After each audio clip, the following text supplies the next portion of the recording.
Hey guys, how are you doing? Today's video is a part 2 of my previous video, The Power of DNA. In part 1, we briefly looked at how DNA can give us a lot of information on natural history by looking at the Y chromosome and mitochondria, which can act as molecular clocks. Many secrets of the past can be revealed just by analyzing the sequences of our nucleotides. I recommend checking out part 1 if you haven't already to learn more about this. And continuing from part 1, this video is again sponsored by Vikings War of Clans. One fascinating information we can obtain from our DNA is its ability to give us information on the Vikings. Whether it is you want to see if you descended from them or to simply map out their conquering movements around Europe. This can be done by simply tracing specific haplogroups located on the Y chromosome. From part 1, I saw that many of you did seem to find a fascination with Vikings, so I wanted to take this opportunity to let you all know that Vikings War of Clans has released another massive update, giving us new shamans and kingdoms. I recommend trying out the in-game battle events with over 1 million other players. Experience the high-quality HD 3D graphics and smooth gameplay, and decide how you want to play the game, whether it is to build an indestructible fortress or to gather your friends to conquer entire kingdoms. Install the game now using the link in the description to get 200 free gold and a protection shield for free. I'll see you on the battlefield.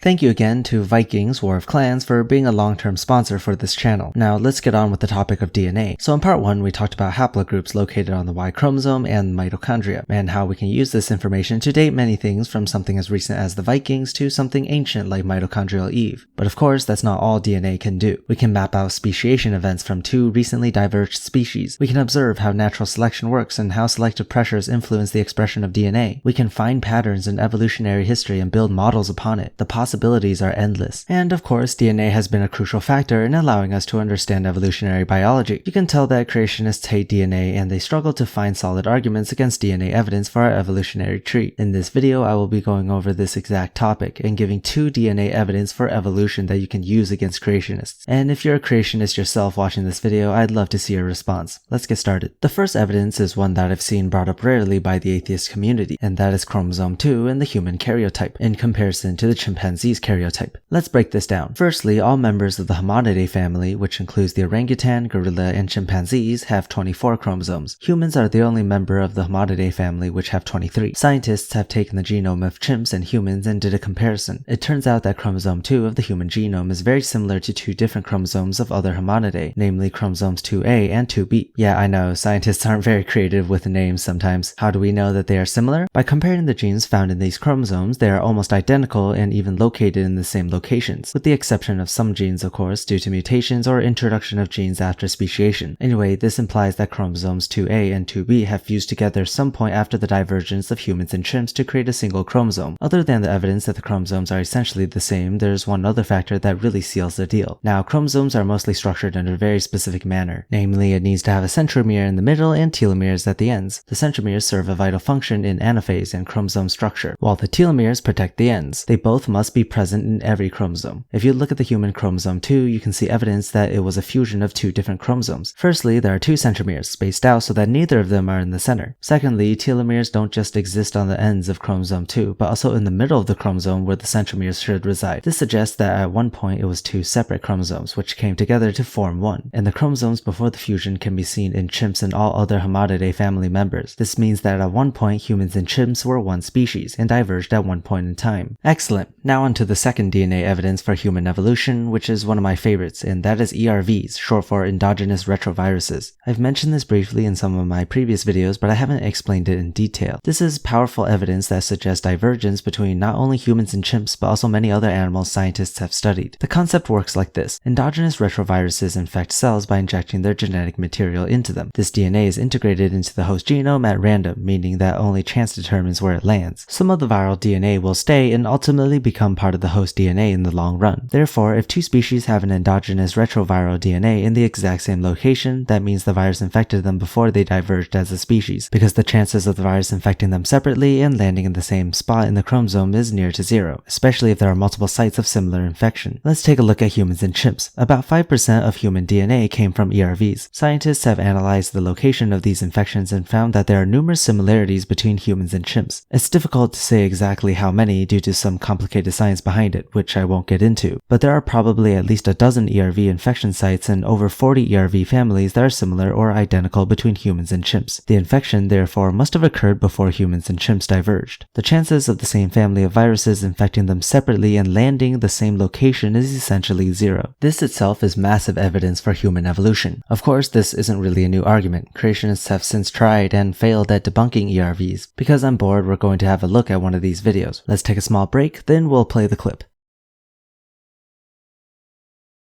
Evolutionists say that retroviruses inserted genetic material, an ERV, into our ape ancestors. Because we and chimps are closely related, we should have ERVs in similar positions. We do, and since it is highly unlikely that we and chimps accumulated all these genetic sequences in exactly the same points, we must be related. If ERVs are found to have function, then it is highly unlikely that they were inserted by retroviruses. Okay, so he's saying that if the DNA or gene is shown to have function, it couldn't have come from viruses. He didn't say this, but I'm pretty sure he meant to say have useful functions for humans. I can see why some people might think that. Viruses appear to be an entirely foreign organism. How could their DNA possibly be useful within our genome? Well, allow me to explain. We humans actually have a lot of DNA from viruses, and many of these do have functions for us. Although some may be bad, others are good. For example, some viral DNA actually protects us from other foreign pathogens, such as other viruses. Others actually potentially help humans in the evolution of the brain. Of course, not every piece of viral DNA serves such an active function. Many work as enhancers or silencers that determine the frequency of other gene activation, and on the other hand, some are harmful, leading to increased cancer and brain disorders. The point is, viral DNA being integrated into our DNA does not mean it won't have a function. The process is usually started by the virus infection of a reproductive cell, then mutations cause the DNA to become inactive. Then it's possible that these mutations will give the viral gene a function, which can then be selected for or against by natural selection. Proving that the viral DNA has a function isn't going to disprove the fact that they came from viruses. Functional ERVs would depend heavily on their position and their sequence. If they were positioned slightly wrong, or they had the wrong sequence, they wouldn't be functional. Position? No, not really. It wouldn't matter. Retroviruses integrate their DNA into a random location of the host. Sequence? Yes, it would have to be specific. In simple terms, the initial purpose of the viral DNA is to create viral proteins to build new viruses. However, endogenous retroviral DNA within our genome no longer has that function. Of course, some viruses have their DNA remain dormant within the host cells for a very long time before they become active. But ERV DNA has been around for millions of years. A mutation of some sort has already changed the sequence of the gene, which has given some new function to it. One example that I've seen being thrown around on the internet is ERVW1 and ERVFRD1. These two genes encode crucial proteins when it comes to human reproduction, such as the structure of the placenta and embryo implantation. It's likely they had a previous function that helped the retrovirus in cell infection by adhering cells together, but is now mutated to something that has helped us develop a better reproductive system. And this isn't the only example. Humans are filled with viruses that have mutated and serve a useful function to us. Here's the crux.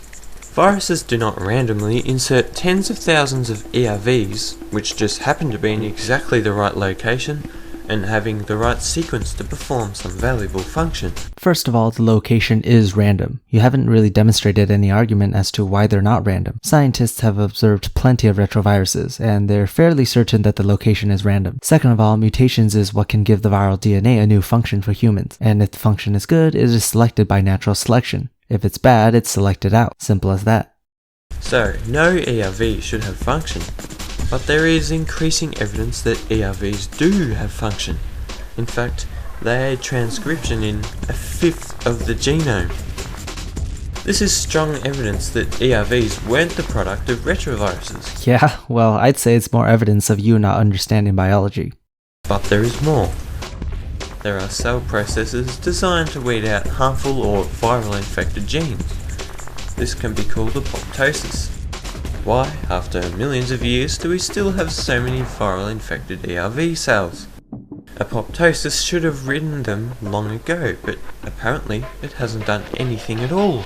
Animals do have mechanisms that fight against viruses, yes, but they're not fail-proof. We're looking at viruses that had millions of years to infect us from millions of different types of viruses. If you think the immune system is able to prevent all viral infections, then you're just plain ignorant. Think about it. If that were the case, no one on planet Earth would suffer from any sort of viral disease, such as the common cold, for example. Absolutely ridiculous. Anyway, I think I've talked enough this video. Hopefully by now you all have a better understanding on the power of DNA and how much information it can actually tell us about our evolutionary past. Perhaps I'll make a part 3 to this mini-series. Maybe. I'll see y'all later.